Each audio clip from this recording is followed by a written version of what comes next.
conoces todo lo que somos y nada podemos ocultar. Y te pido que tú trates con nuestro corazón directamente hoy, en el nombre de Jesús. Amén y amén. Bien, estamos bien contentos, mi esposa y yo, de estar acá. Estuvimos el fin de semana con los jóvenes en Ensenada. De hecho, todavía están ellos allá. Probablemente vienen en camino ahorita para que estén orando por ellos. Llegan aquí aproximadamente entre 4 y 5 de la tarde para los papás que están esperando a sus hijos. Pasamos unos días maravillosos, de verdad. Estuvimos en la playa, estuvimos en un centro misionero donde estuvimos ahí dando algunas conferencias, pláticas para los hombres, para las mujeres, y Dios se ha movido en la vida de los jóvenes. Venimos verdaderamente impactados de la devoción, de la entrega, y verdaderamente vemos que vale la pena todos los esfuerzos que hacemos. Quiero agradecer públicamente a todos los hermanos que apoyaron con sus finanzas, con sus manos, para que esto fuera posible, este retiro de jóvenes. Están allá aproximadamente 60 jóvenes de la iglesia, y de verdad que Dios está tratando cosas maravillosas con ellos. Nosotros nos rejuvenecimos, mi esposa y yo, de verdad, aunque estamos jóvenes, consideramos todavía, ya no tanto. Me dicen, mire pastor, las canas ya no tanto, pero de verdad estar con ellos, uno se vuelve a ser joven, y pasamos tiempos muy, muy especiales, y agradecemos a Dios por lo que Dios está haciendo en la vida de los jóvenes, porque son los jóvenes de la iglesia. Y la Biblia nos enseña que nosotros como iglesia somos un cuerpo. Entonces, si un área de la iglesia es bendecida, prospera, toda la iglesia prospera. Así que cuando regresen el próximo domingo, estén acá, vamos a preguntarles cómo les fue, cómo se sienten, y probablemente escuchemos algunos testimonios, pero damos toda la gloria y toda la honra a nuestro Señor Jesucristo, que Él es el que ha hecho todo posible. En esas 48 horas que estuvimos allá, dormimos como 6 horas, y se me hace mucho, mi esposa y yo, porque ya saben, los jóvenes no se quieren dormir temprano, y nosotros no podemos dormirnos temprano porque tenemos 3 hermosos detalles, ¿verdad? Ahí, y ellos llegaban con toda la pila también, así que hemos dormido como 6 horas en 48. Y así que si de repente en el sermón me empiezo a perder y a ir, ténganme paciencia, oren por mí para que Dios me fortalezca y me ayude. Pero no, hermano, estamos muy contentos de estar acá. Veníamos temprano para estar aquí con ustedes, deseosos de estar aquí y compartir con la familia de Cristo. Bien, acompáñame a Hebreos capítulo 2. Vamos a estar continuando con nuestra serie. La serie se llama Jesús es mejor, y hemos hablado que esta frase podría definir perfectamente o resumir toda la carta a los Hebreos. La carta a los Hebreos nos muestra que Jesús es un mejor pacto, un mejor camino. La sangre de Jesús es mejor que la de Abel. Jesús ha traído una mejor relación con Dios, que no es a través de las obras, sino a través de su sacrificio. Jesús representa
pero que en ese tiempo de persecución, en ese tiempo de opresión, en ese tiempo de presión del mundo, ellos estaban siendo tentados a regresar a las prácticas del judaísmo, a abandonar el cristianismo, o sea, dejar la sustancia y regresarse a las sombras y figuras para no ser molestados, para no ser perseguidos, para no ser presionados.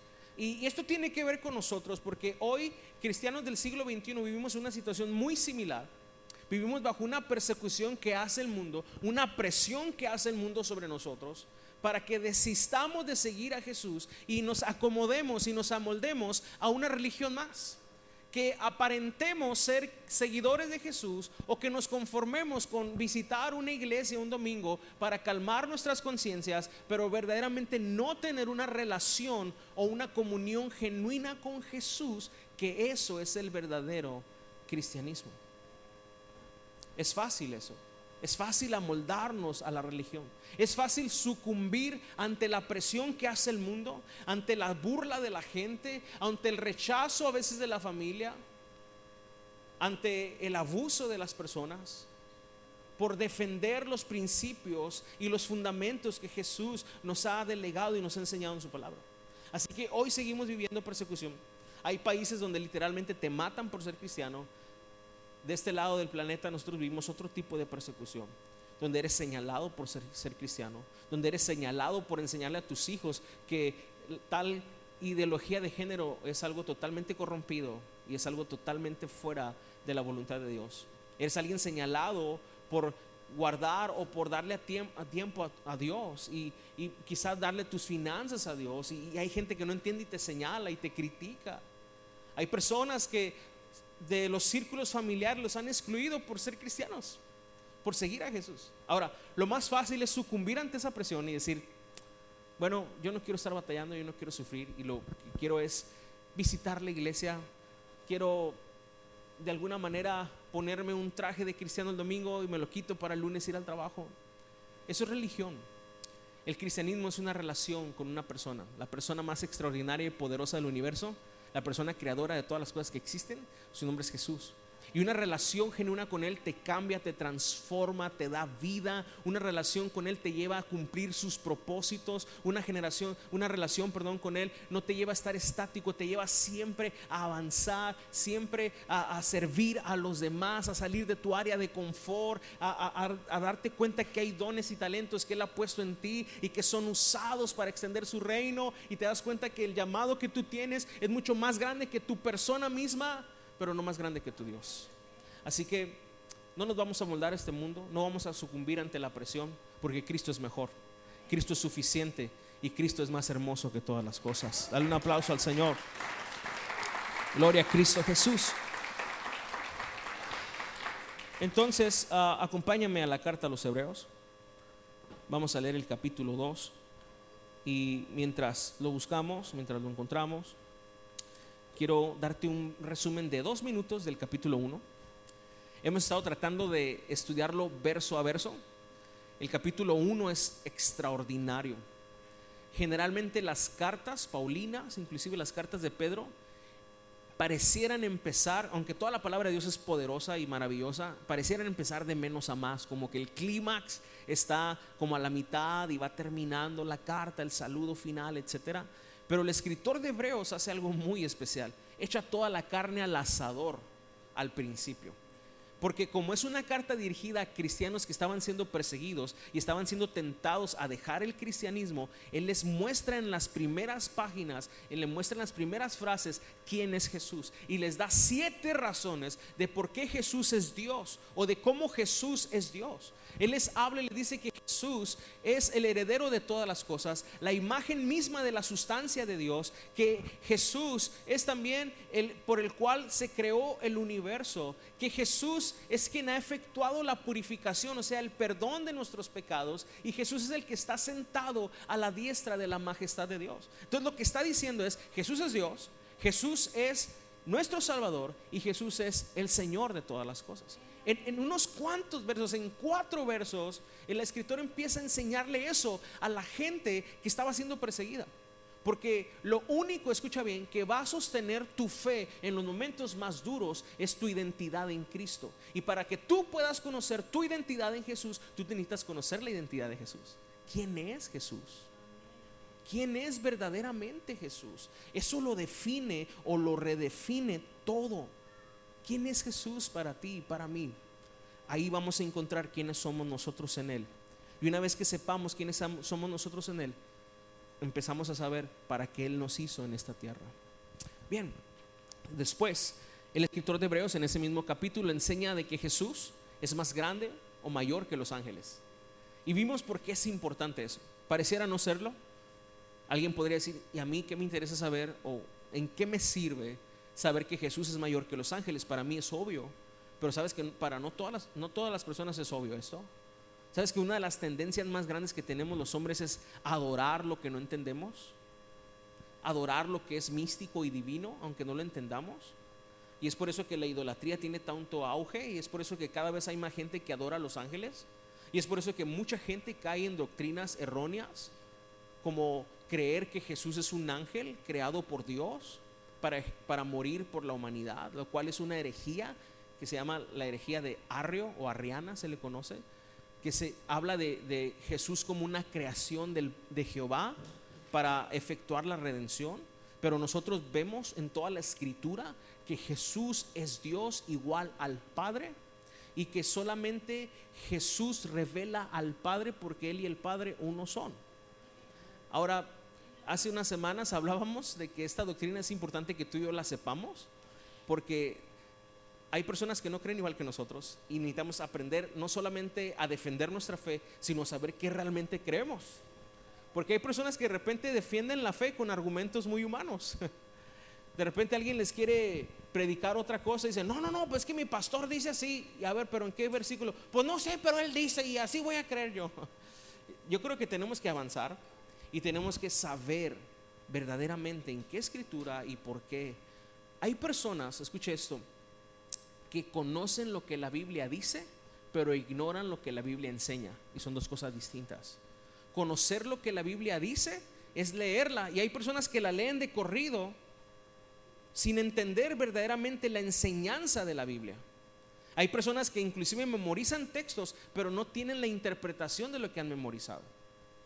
Es muy diferente cuando tú entiendes la doctrina de la Biblia, cuando entiendes lo que enseña verdaderamente la Biblia. Hay un pasaje que a mí siempre me ha impactado y que me ha carcomido en mi corazón y me hace ver la necesidad latente de que siempre necesita haber más obreros que enseñen la palabra de Dios. En Hechos capítulo 8, la Biblia revela que el Espíritu Santo llevó a Felipe, un siervo de Dios, hacia un carruaje.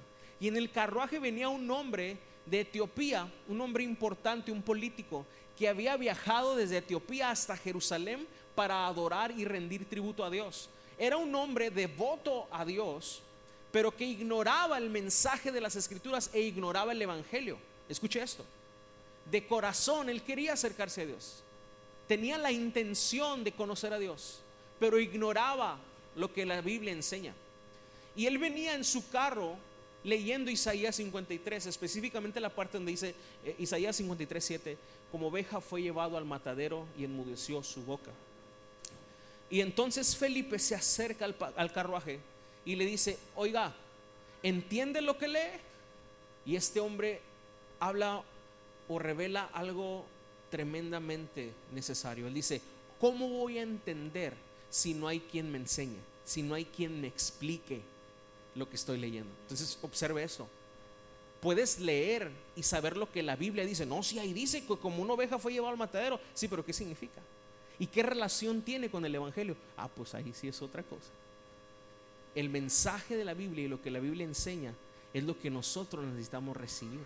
Es por eso que Dios en su palabra, en Efesios capítulo 4 verso 11 en adelante, dice que Él estableció dentro de la iglesia ministerios, apóstoles, evangelistas, pastores, profetas, maestros, para que la iglesia dejen de ser niños fluctuantes llevados por todo viento de doctrina. O sea, que agarren bases sólidas, porque esos ministerios tienen la facultad y la unción y tienen el llamado de Dios de administrar y de enseñar y preparar al cuerpo de Cristo, equipar a los santos con la enseñanza de la Biblia, con el mensaje, lo que la Biblia realmente está enseñando. Entonces, no nos conformamos con saber lo que la Biblia dice, queremos aprender lo que la Biblia enseña. Amén.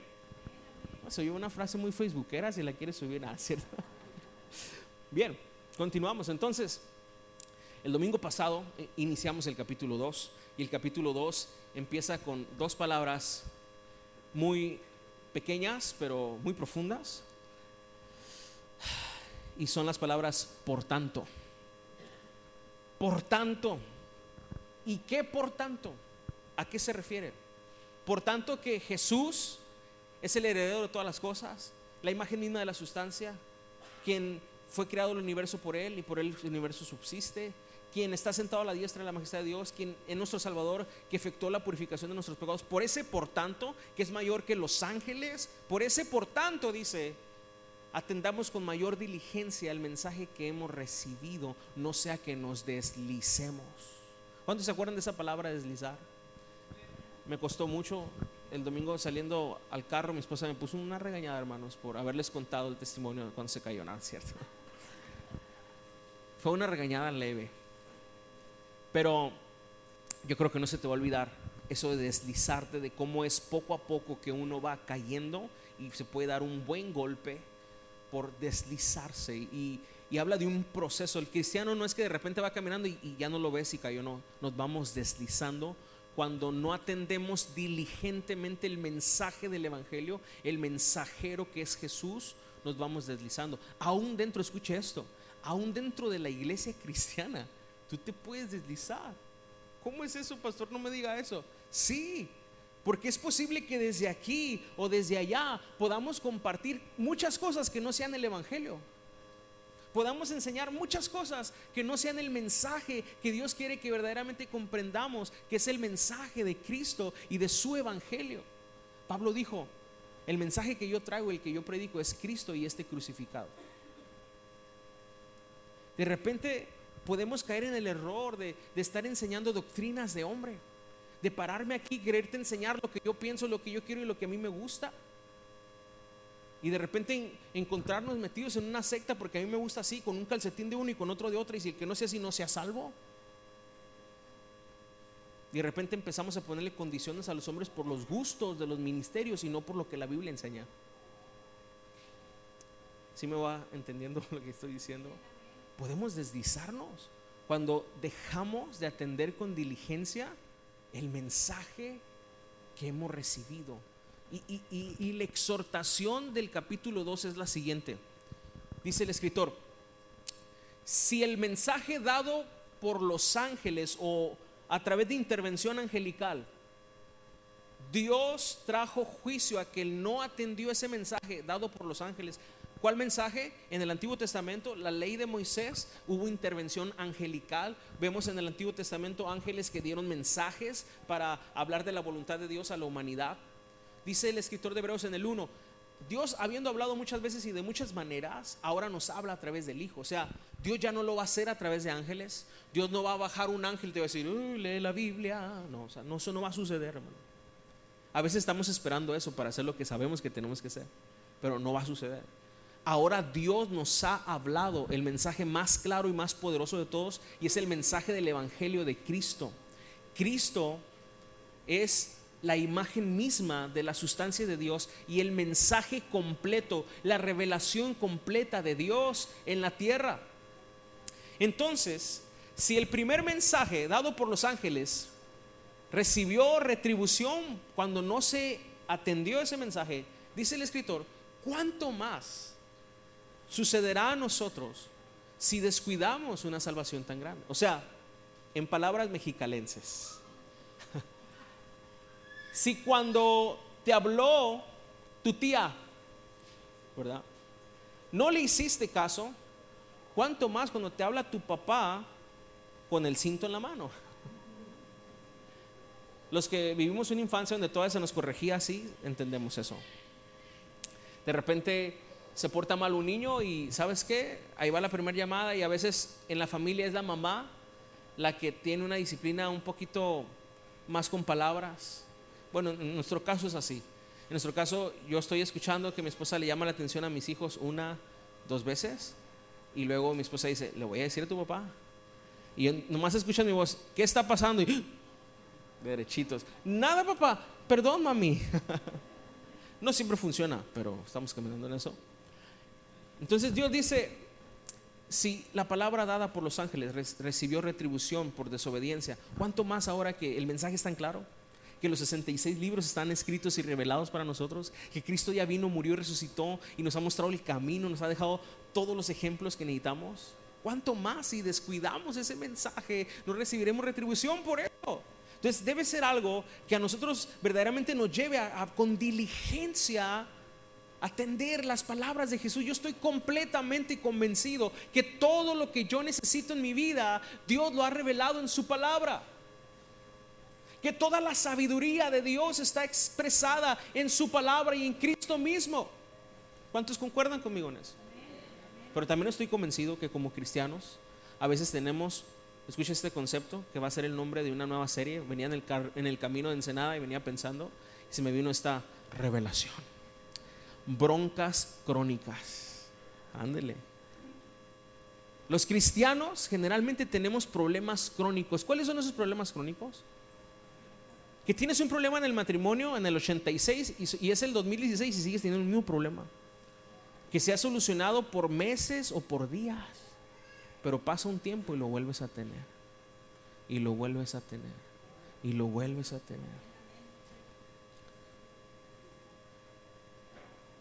Tenemos broncas crónicas en la vida porque somos buenos para oír, pero muy tardos para obedecer. Y cuando nosotros entendemos que la palabra de Dios es suficiente y que el llamado de Dios es que atienda con diligencia su palabra, que la guarde en mi corazón para poder llevarla en la obra, hasta ese momento nos vamos a dar cuenta que nuestra vida puede ser mucho más sencilla, que podemos experimentar una verdadera libertad, que podemos experimentar una verdadera provisión de Dios, una protección de Dios sobre nuestra mente, nuestro corazón y aún sobre nuestro cuerpo, aún sobre nuestras finanzas, si estamos decididos a escuchar y a obedecer la palabra de Dios. ¿Sabes cuál es el problema de nosotros?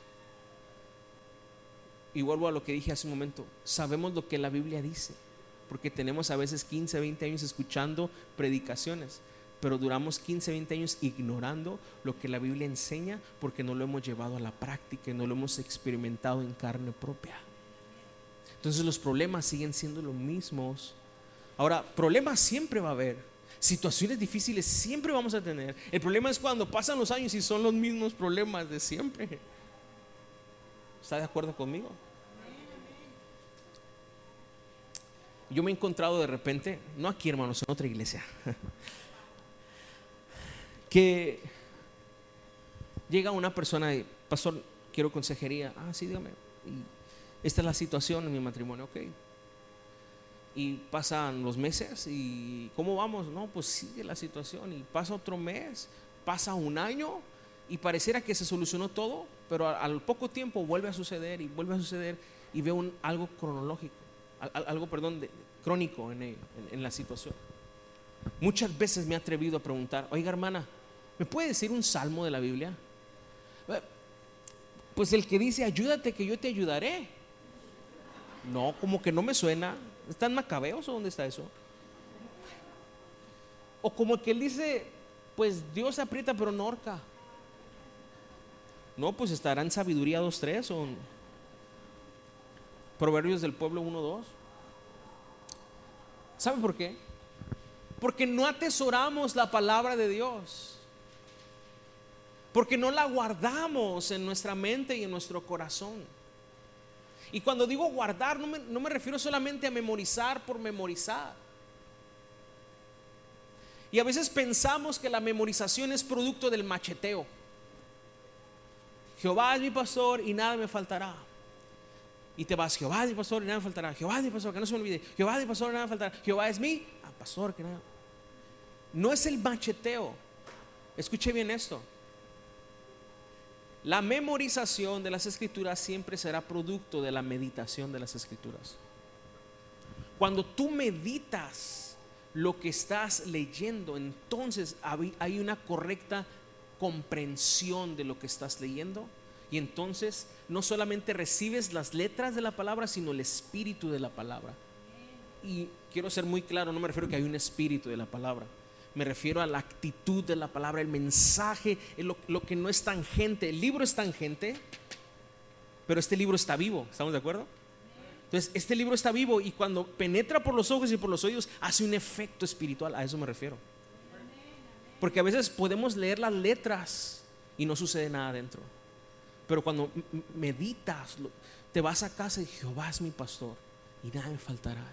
Y vas manejando al trabajo y hay tráfico a las 4 de la tarde en Lázaro Cárdenas, estás en el puente bajando ahí donde está el Lion Casino, y un carrerío, y Señor ayúdame, pero estás meditando, se te va rápido y estás, Jehová es mi pastor, nada me faltará. Eso significa que yo soy una oveja, y una oveja debe ser dócil. Una oveja tiene un pastor, y tú debes ser mi pastor, y yo debo someterme a tu pastorado, Señor. Entonces, pero también dice, y nada me faltará. O sea, que si yo me dejo pastorear por ti, si yo soy obediente a ti, entonces tú me prometes que me vas a proveer el alimento y todo lo que necesito, porque un pastor es lo que hace, defiende a sus ovejas. Y entonces haces una meditación del Salmo 23:1 y te cambia la vida, te cambia tu día, te cambia tu manera en la que ves la palabra.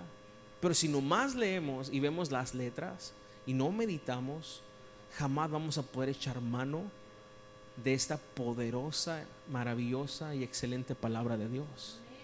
Entonces necesitamos empezar a pensar la Biblia, a memorizar las escrituras a través de la meditación. Y entonces, si cuando venga alguna situación, algún problema familiar, alguna situación en tu familia, lo voy a decir, lo digo, hermanos, no lo iba a decir. A los de la mañana no lo dije, pero los de la tarde siempre tienen un bonus plus. Por ejemplo, las esposas. ¿Cuántas hermanas esposas hay aquí? Como que no se sintieron muy convencidas. Como dijeron, no sé qué va a decir el pastor, a lo mejor no me conviene decir que sí. No se preocupe. 1 Pedro capítulo 3 verso 1 enseña la escritura que la mujer debe tener una actitud sumisa hacia su esposo.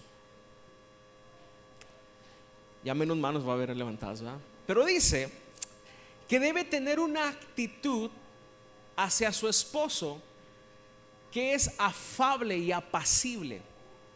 Eso habla de una mujer controlada en sus emociones. Wow, algo no fácil para una mujer.